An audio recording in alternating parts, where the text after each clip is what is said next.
Hello students, आज हम पता करने वाले हैं एजिमुथल और orbital angular momentum quantum number के बारे में। सबसे पहले जानते हैं कि क्वांटम नंबर क्या है।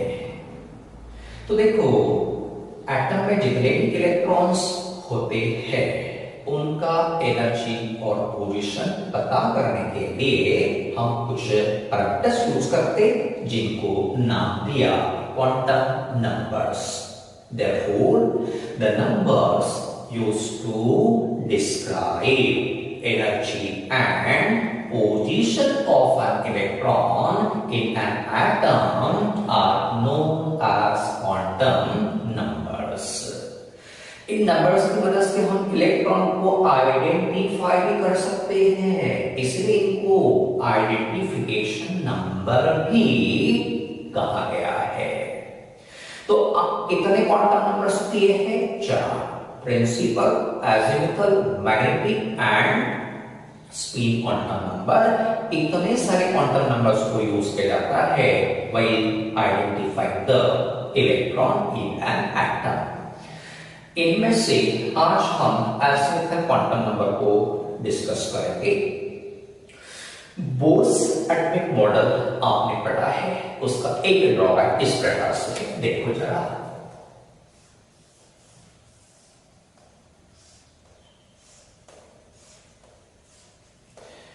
ये है hydrogen spectrum which was explained by Bose model satisfactorily. These are the spectral lines. उस समय बोर्स के समय ये जो स्पेक्ट्रम मिला था that was satisfactorily explained, वो सही था। लेकिन बाद में जब इस स्पेक्ट्रम को ऑब्जर्व किया गया with the help of high resolving power instrument, पता क्या चला? This single line is associated with many lines. ये जो स्पेक्ट्रम है जहां सिंगल लाइन के साथ कई सारी लाइन्स जुड़ी हुई पाई गई थी, that was known as fine spectrum of hydrogen atom. इस फाइन स्पेक्ट्रम को बोस मॉडल एक्सप्लेन नहीं कर पाया, इसलिए बाद में सोमरफेल्ड ने इस स्पेक्ट्रम को एक्सप्लेन करने की कोशिश की। सोमरफेल्ड ने क्या बताया? देखिए, ही एक्सटेंडेड बोर्स थ्योरी। मतलब क्या? तो जैसे बोर ने बताया था कि इलेक्ट्रॉन रिवॉल्व होता है in fixed circular orbit around the nucleus, right? Sommerfeld ने क्या बताया? वो तो ठीक है, बोर ने कहा वो तो ठीक है, लेकिन उसके अलावा इलेक्ट्रॉन एक और मोशन दिखा सकता है जो इस प्रकार से रहेगा, जिसको हम इलेक्ट्रिकल मोशन कहेंगे। सोमरफेल्ड ने क्या बताया कि बोर के अनुसार इलेक्ट्रॉन सर्कुलर ऑर्बिट में घूमता है, ये तो सही है, लेकिन साथ में इलेक्ट्रॉन इलेक्ट्रिकल मोशन भी दिखाता है, जहां न्यूक्लियस का पोजीशन बिल्कुल फिक्स्ड रहेगा और इलेक्ट्रॉन कहीं पे भी हो सकता है। समझो इलेक्ट्रॉन यहाँ पे है, ठीक है। बाद में एक रेफरेंस लाइन यहाँ पे बनाया गया, this is the reference line, ठीक है। ये न्यूक्लियस और ये इलेक्ट्रॉन इन दोनों में एक लाइन ड्रॉ किया गया, इसको आर कहा गया। R is the radius vector. R क्या रहेगा? Radius vector. रेडियस वेक्टर क्या है? It indicates the distance between fixed point nucleus and electron. Radius vector किसके बीच में डिस्टेंस बताएगा? Fixed point nucleus and electron. उसके बाद ये फिक्स्ड लाइन और ये इलेक्ट्रॉन का पोजीशन, इन दोनों के बीच में एंगल रहता है जिसको फाई कहा गया, और थीटा वेक्टर पे हम कहेंगे थीटा भी कहीं मिलेगा, कहीं फाई मिलेगा। इसको वेक्टोरियल एंगल कहना। क्या कहोगे? Vectorial angle. तो देखो, सोमरफेल्ड ने क्या बताया कि इलेक्ट्रॉन के लिए ये रेडियस वेक्टर और ये वेक्टोरियल एंगल दोनों कंटिन्यूसली चेंज होते हैं, जिससे कंक्लूजन दिया गया कि इलेक्ट्रॉन सिर्फ सर्कुलर ऑर्बिट में ही नहीं घूमेगा, उसका पोजीशन कंटिन्यूसली चेंज होते रहेगा around the fixed point nucleus, and therefore Sommerfeld concluded that only principal quantum number is not enough to describe the energy of position. One more quantum number is needed, and that quantum number is the asymmetrical quantum number. Fine spectrum में इतनी सारी lines निर्माण होने के पीछे reason Sommerfeld ने explain किया। उन्होंने क्या बताया कि जो मेन एनर्जी लेवल्स होती है which were explained by Bohr's model as K, L, M etcetera, इनमें कई सारी सब लेवल्स होती है जिनका एनर्जी डिफरेंट रहता, और इसके कारण ही इलेक्ट्रॉन जब एक्साइटेड स्टेट से ग्राउंड स्टेट में आता डिफरेंट अमाउंट की एनर्जी को एमिट करता, and therefore large number of such lines would be produced. तो कंक्लूजन क्या निकल रहा? सोमरफेल्ड ने क्या बताया? ये जो मेन एनर्जी लेवल्स होती है उनमें कई प्रकार की सब लेवल्स होती है, जिनको हम कैसे एक्सप्लेन करेंगे? With the help of asymptotic quantum number. Therefore, this quantum number is introduced by Sommerfeld. कैसे डिनोट करना? Symbol small l। वैल्यूज कौन सी रहेगी? For given value of n, n is principal quantum number, l has n values। देखिए जरा कितनी values रहेगी, कौन सी values रहेंगे? For the given value of n, मतलब प्रिंसिपल क्वांटम नंबर की जो भी वैल्यूज दी रहेगी उसके लिए n की कितनी वैल्यूज रहेगी? n वैल्यूज रहेगी। इसका मतलब क्या होता है? देखो जरा, हम एक्सप्लेन कर रहे हैं l की कौन सी वैल्यूज पॉसिबल रहेगी? 0, 1, 2, 3, 4 etcetera up to n-2, n-1। इस प्रकार से l की वैल्यूज पॉसिबल रहेगी। कितनी वैल्यूज रहेगी? n वैल्यूज रहेगी। उसके बाद ये एसिम्प्टोटिक क्वांटम नंबर क्या एक्सप्लेन करता है? देखो जरा, it determines angular momentum of an electron.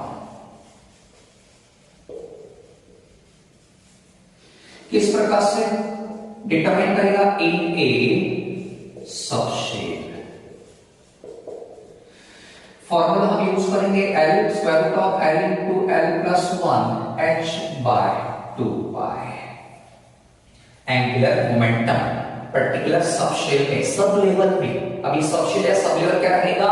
तो इन शेल्स के अंदर जो भी सब लेवल्स या सबशेल्स रहेंगे उनमें भी इलेक्ट्रॉन्स रहेंगे, और इन इलेक्ट्रॉन्स का एंगुलर मोमेंटम कैसे निकालेंगे? with the help of formula square root of L into L plus 1 H by 2 pi. What is L here? Asymmetrical quantum number. अब इनका शेप किस प्रकार से रहेगा देखो जरा। यस सर, एक सिंबल्स क्या रहेंगे? तो जब L इक्वल्स 0 रहेगा उसे S सबशेल कहना, L इक्वल्स 1 रहेगा P सबशेल कहलाएगा, L इक्वल्स 2 रहेगा D सबशेल,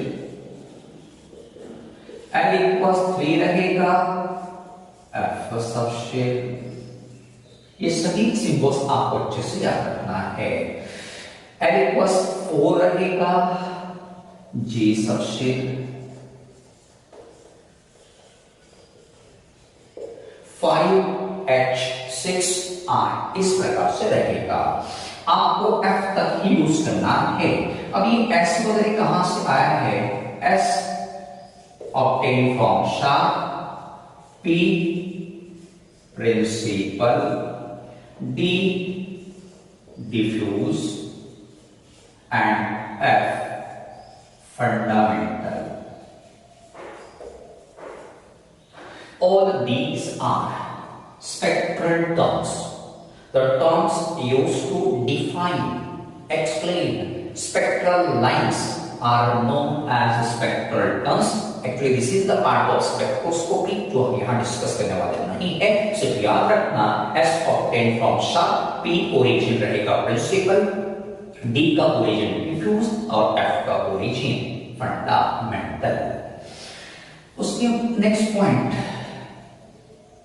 अब ये हमें एग्जैक्टली इसके बारे में बताएगा. What is the significance? It tells us about the number of subshells in a main shell. मतलब पहले शेल में कितने सबशेल्स रहेंगे, फिफ्थ शेल में कितने सबशेल्स रहेंगे, कहां से पता चलेगा? Asymmetric quantum number. कैसे? For example n equals 1.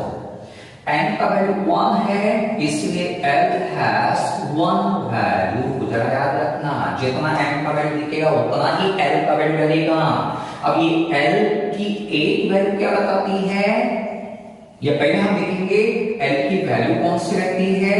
l equals 0, जो कि पहली वैल्यू कहां है बेटा? देखिए पहला वैल्यू. ओके, अब l का एक वैल्यू का इंडिकेट करता है कि K शेल, जो कि पहला शेल होता है, has 1 सबशेल. पहले शेल में कितने सबशेल्स रहेंगे? Only 1 subshell is there. क्यों? Because L has only 1 value. अब ये एक सबशेल कौन सा रहेगा, उसका सिंबल हम लिखेंगे. और सबशेल का सिंबल लिखते समय पहले प्रिंसिपल क्वांटम नंबर का वैल्यू लिखना कितना है? 1. देन एसिमेट्रिक का वैल्यू कौन सा? 0. 0 के लिए सिंबल कौन सा? S. Therefore write here 1s. तो पहले शेल में जो भी सबशेल रहेगा, एक सबशेल रहेगा और उसका सिंबल रहेगा 1s. दूसरा example, n equals to l has. अब कितनी वैल्यूज रहेगी? n का वैल्यू 2 है, तो l का भी कितना वैल्यू रहेगा? 2 वैल्यू. कौन सा रहेगा बेटा 2 वैल्यूज? तो एक रहेगा 0, दूसरा रहेगा 1.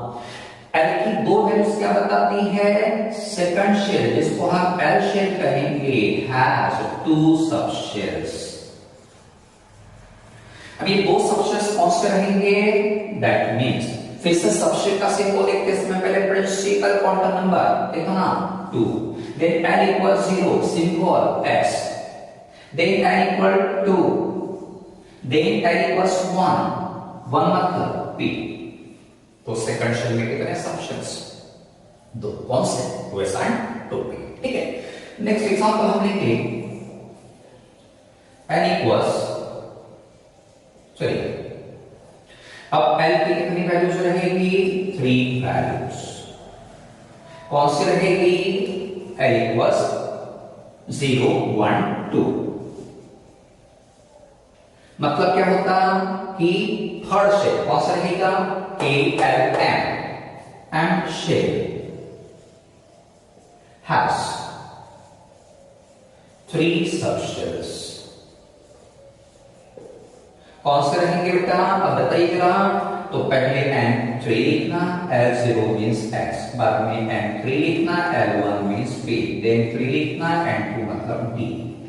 Last example, n equals 4. Confusion बिल्कुल नहीं रहना चाहिए. L has how many values? 4 values. ठीक है. कौन सी रहेगी? L equals 0, 1, 2, 3. मतलब क्या होगा? चौथा शेल कौन सा? N shell. क्या रहेगा? Has how many values? How many subshels? 4 subshels. ठीक है. कौन से रहेंगे? That means 4s. अब समझ में आ रहा? दूसरा क्या रहेगा? 4p, then 4d, then 4f. L equals P means f रहेगा. इस प्रकार से ये सभी सिंबल्स आपको याद रखना है सबशेल्स के, so that you can write electronic configuration easily. The next significance क्या रहेगा? This quantum number also determines the shape of subshels. कैसे? तो S सबशेल का शेप रहेगा स्फेरिकल. ऐसा इन्होंने बताया इस क्वांटम नंबर ने. पी सबशेल का क्या रहेगा, डम्बेल। डी का रहेगा डबल डम्बेल।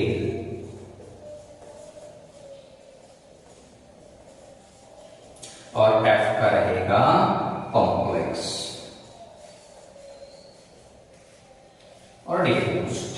ठीक है, ये सब आप डिटेल में पढ़ेंगे but later, not right now. ठीक है ना, इसके तो यहां से क्या करना कि S spherical, P dumbbell, D double dumbbell, F रहेगा कॉम्प्लेक्स। दे अब आपको ये तो पता चल गया कि किसी भी शेल में कितने सबशेल्स रहेंगे, n सबशेल। अब किसी भी सबशेल में कितने इलेक्ट्रॉन्स रहेंगे हम कैलकुलेट कर सकते हैं with the help of a formula,